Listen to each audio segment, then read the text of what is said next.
Welcome to the Fed to Fed podcast, Ignite Edition, where we shine a light on digital transformation across the federal government and Department of Defense through engaging conversations with exceptional forward-thinking women. In this series, we're joined by inspirational leaders driving technological innovation across the government and industry.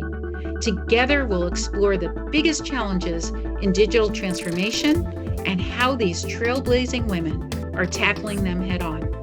Whether you're leading the charge in digital innovation, starting your career in technology, or supporting transformation at any stage, this podcast is for you. Let's ignite the conversation. Today, I'd like to welcome Karen Brazell, Vice President for the Department of Veterans Affairs account at SAIC. An Army veteran, Ms. Brazell retired from the federal government after 20 years of honorable service, most recently as the Acting Assistant Secretary for the Office of Enterprise Integration and the Chief Acquisition Officer at the Department of Veterans Affairs. In her current role, she continues to serve veterans by supporting cybersecurity operations and managing enhancements and development security operations for the VA. Karen, thank you so much for joining us today. Thank you, Susan. I appreciate the opportunity to continue our discussion on acquisition at the speed of innovation. I love it. So why don't we jump right into that? So we know that acquisition at the speed of innovation is a critical focus for you, and certainly for me too, particularly in the context of helping federal agencies modernize their acquisition practices. Could you tell us a little bit more about that and your thoughts? So as an acquisition practitioner, I am deeply focused on acquisition at the speed of innovation because traditional procurement methods in federal departments and agencies are not keeping pace with the rapid technologies advancements that are actually very critical to achieving mission objectives.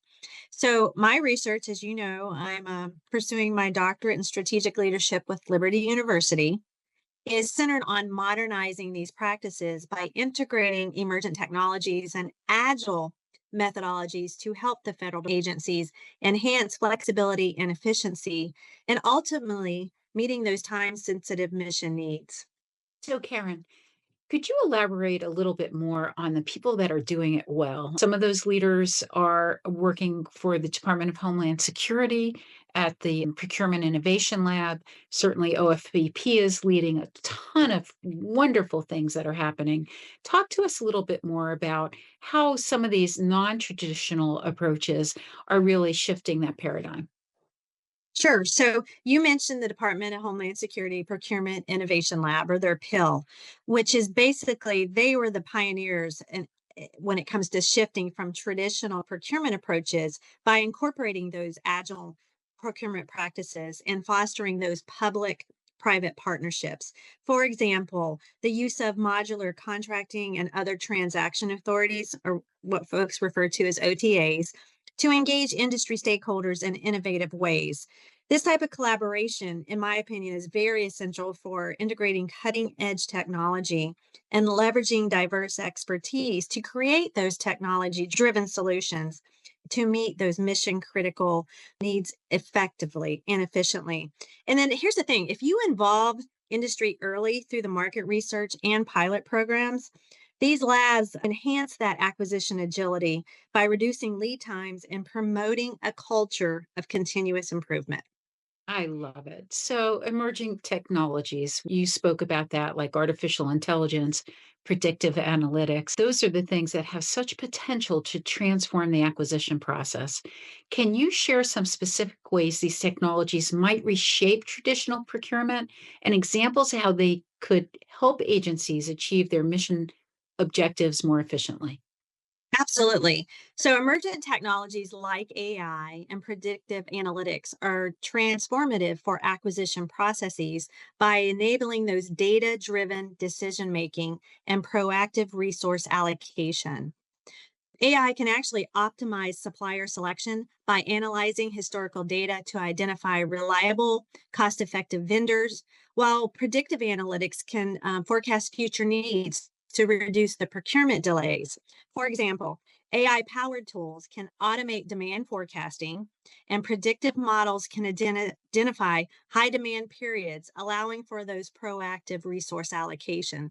And together, these technologies streamline procurement, enhancing government budget management, reducing manual processes to improve cost accuracy, and then ultimately enabling federal departments and agencies to achieve greater agility and responsiveness in supporting mission objectives.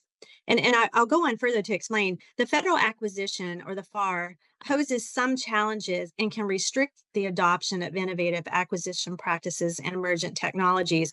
But unless the FAR absolutely tells you you can't, you've got your parameters to make it happen. And I like to say, you got to find those acquisition practitioners, those visionaries that want to color outside the lines, that says, it doesn't say I can't, so I'm going to find a way to make it happen. But we've got to just get away from the rigid compliance requirements, the limited flexibility for agile and modular contracting.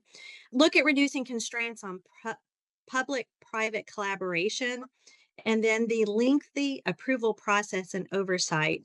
Limit use of other transactional authorities, where OTAs do offer that flexibility, but it's often limited use in the civilian agencies, which restricts the adoption of streamlined contracting methods. That's great, Karen. So you spoke about public-private partnerships and they're vital to closing the technology gap in federal acquisition. How do you see agencies using these partnerships to accelerate innovation within the federal acquisition framework? And what are some of the potential benefits and challenges that agencies should be prepared for? Public-private partnerships, we'll call them PPPs, they're very vital for bridging the technology gap in federal acquisition by enabling department and agencies to tap into those private sector agility and expertise to leverage their emerging technologies. And with the FAR framework, these partnerships provide streamlined access to technologies like AI and machine learning, and support agile procurement methods such as modular contracting or other transaction authorities, which offer flexibility. And I think it's very important that the government looks to collaborate with industry and academia to pilot new solutions. Even if it's in a controlled environment, much like the Department of Homeland Security's PIL, and then it gives them access to cutting edge technologies and diverse perspectives. That's awesome, Karen. So, leadership plays a central role not only in the work that you do every single day, but in the research that you're doing on acquisition reform. In your opinion, what qualities are essential for federal leaders to effectively champion these innovation labs and foster a culture that supports agile methodologies and Scrum team dynamics in advancing acquisition strategies? First and foremost, leadership is essential to fostering a culture that embraces agile methodologies and innovation labs. Federal leaders must demonstrate visionary foresight, technology literacy, and adaptive thinking, and anticipate the future needs, promoting those agile frameworks and building those cross sector partnerships with industry and academia. Leaders who are committed to challenging the status quo and fostering collaboration are pivotal in advancing acquisition reform and cultivating an environment of agility and responsiveness. With a new administration coming in, they've just stood up the new Department of Government Efficiency. So that's where they're coming in with that visionary foresight, just to strategically align resources, technology literacy, which will enable the integration of technologies like AI and adaptive thinking to really foster flexibility, collaboration within the environment. And I think these qualities are what's going to empower our future leaders, our future government leaders, to champion a culture of innovation and supporting those mission critical objectives and modernizing federal acquisition practices. That's great, Karen. Thank you so much for that. So, as you conduct your dissertation research, I imagine data collection is a crucial aspect. How can we support you with this? Are there particular types of data, insights, or contributions that would be especially valuable in advancing your work on modernizing the federal acquisition practices? Well, thank you for asking, Susan. And yes, my research will focus on enhancing the federal government strategies to be more agile and flexible, particularly through integrating emergent technologies and agile methodologies. And to accomplish this, I'm actually seeking the support of one federal civilian department or agency to facilitate participation from their acquisition practitioners. Really, what I'm looking is to garner their insight through structured interviews and questionnaires. And that's going to be very critical in identifying both obstacles and effective strategies for modernizing federal government practices. And this collaboration will be instrumental in developing actionable recommendations that help agencies implement innovative acquisition practices to meet mission critical objectives efficiently and effectively. I love it. Karen, before we close, I'd like to ask you one more question since this is all about leaders that are igniting digital transformation. And in your particular case, within the acquisition space and many other areas as well. Would you please share with us your career journey, all the really incredible opportunities that you've had along the way to be able to be a leader that you are today? I would say it started with my commitment to serving my country for 4 years in active duty in the Army. That's probably the best decision I made because that's where I met my husband 40 years ago. And yes, we're still together after 40 years. After 4 years of active duty, then I became a military spouse. So I've actually seen it from wearing the battle dress uniform to taking it off and actually supporting my husband and our family throughout his career. And pretty much I've earned my education going through night school from my 2 year to 4 year to my master's and now my doctorate in strategic leadership. And I have actually made it to the dissertation phase. So I just completed my first of three parts. It's going to be a year journey. So December of 2025, I will complete that. But I've actually been one of those individuals that will raise my hand for those difficult assignments. I'm very good at coming in when programs or organizations are a little bit in disarray. I've been told that I'm a disruptive leader only because I do. I challenge the status quo. So why do we do it that way? Is that the best way to do it? But one thing I've learned throughout my government career, I was in government service 20 years, and that's including my 4 years of active duty military time. But I've had the pleasure of being a Navy program manager. I served at the White House Military Office for 14 years. I was there at the end of the Obama administration and beginning of the Trump administration as their chief of staff. Then I had the opportunity to go to the Department of Veterans Affairs. So I served there for 29 months as their chief acquisition officer. The last 9 months, I also was dual hatted as their acting assistant secretary for enterprise integration with all that modernization. And I have to say, it was amazing working at the White House. You know, you work in the East Wing right there with the First Lady staff.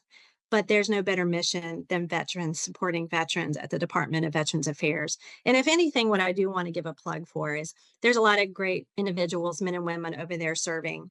But if we lose focus that our mission is all about the veteran, then things get a little more chaotic. But when we put the veteran at the center of everything we do, then we don't forget why we're there. But I've just had a wonderful journey. I left the federal government. I worked for BizFlow Corporation, a low code, no code company. And then I joined SAIC 2 years ago and serving as their VP for their Veterans Affairs. But it's been a great journey and I'm just getting started. I love it, Karen. Thank you so much for your time. Thank you. Thanks, Susan. I appreciate your time today. That wraps up this episode of the Fed to Fed podcast, Ignite Edition. If you enjoyed it, please subscribe, rate, and leave a review.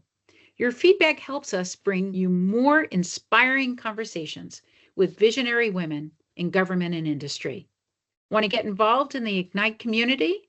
Visit GovTechConnects/Ignite to learn about events, networking, and tools designed to foster collaboration, drive transformation, and inspire the next generation of leaders.